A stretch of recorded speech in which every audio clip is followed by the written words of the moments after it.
Hey guys, today we're going to talk about DIY contracts, homemade do-it-yourself contracts. A lot of people try to save money on legal fees by doing their own contracts. They go online, download a template.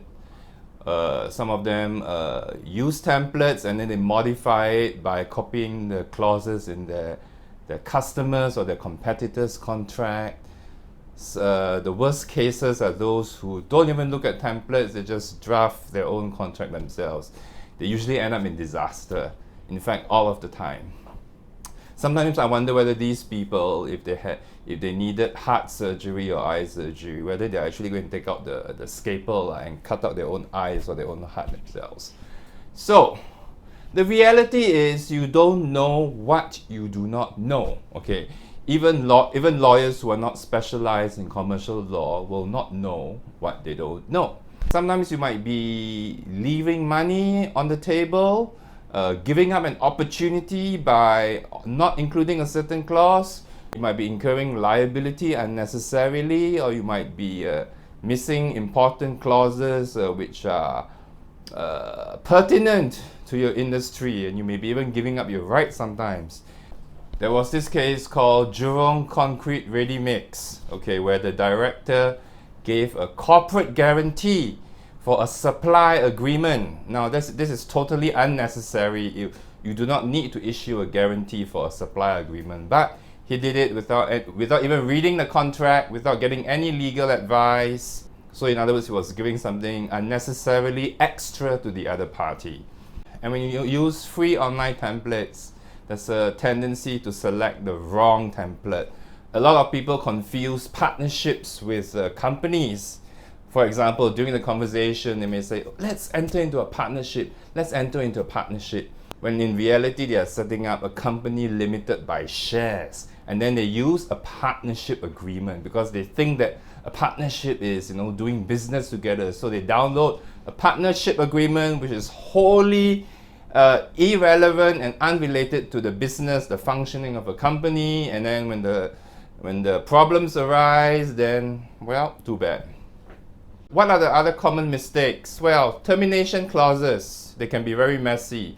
On the one hand, one party wishes the other party to be bound, but on the other hand, they want to allow themselves an escape clause in case the relationship doesn't work out. So you actually need a lawyer to think of the different scenarios. There's also problems in self-drafted contracts on mutual indemnification clauses. If you want to know what indemnification clauses, it essentially means compensation. You can look at the link below on indemnity clauses. I've seen a lot of D.I.Y contracts where there are mutual indemnification clauses. Party A agrees to indemnify Party B. Party B agrees to indemnify Party A. Then when something happens, who pays? Who compensates who? Because it's mutual. It doesn't make sense. So you need a lawyer to cover up the specific scenarios covering the indemnity, the mutual indemnity, so that they don't overlap. In certain situations, Party B indemnifies Party A. In other situations, Party A indemnifies Party B. There's also the issue of choice of dispute resolution. I've seen a lot of cross-border contracts where the dispute resolution clause is actually the courts. Now, court judgments are difficult to recognize. Basically, there's a long process. If it can even be recognized at all. For example, there are countries like Thailand, Indonesia that do not recognize foreign court judgments. So therefore, if the deal is cross-border, you should choose arbitration, because countries to the International Arbitration Convention will recognize arbitration awards. So this is another factor to consider. I had this client who had an investor invest in her company, and the investor took an online template for investment in a business. And the template was for a share sale, and in a share sale, the buyer steps into the shoes of the seller. There is no assignment of the business. Yet there was an assignment of business clause in in this sale and purchase agreement. So it led to a lot of mess. There was a lawsuit.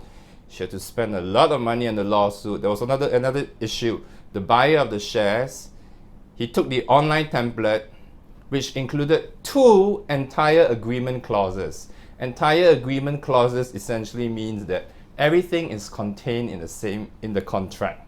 Okay, excludes all previous negotiations, discussions, and all that. This is to protect subsequent allegations that there was agreement during the course of a negotiations.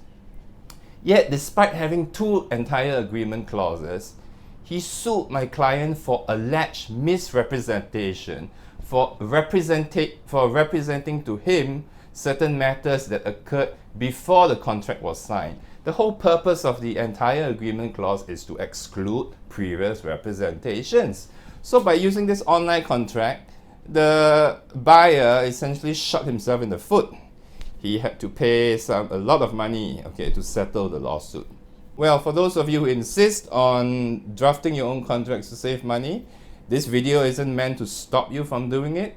You can go ahead. If everything works out between you and the other party, great. If things sour and don't work out, I become rich. Litigation lawyers become rich from the lawsuits. Thanks for watching this video.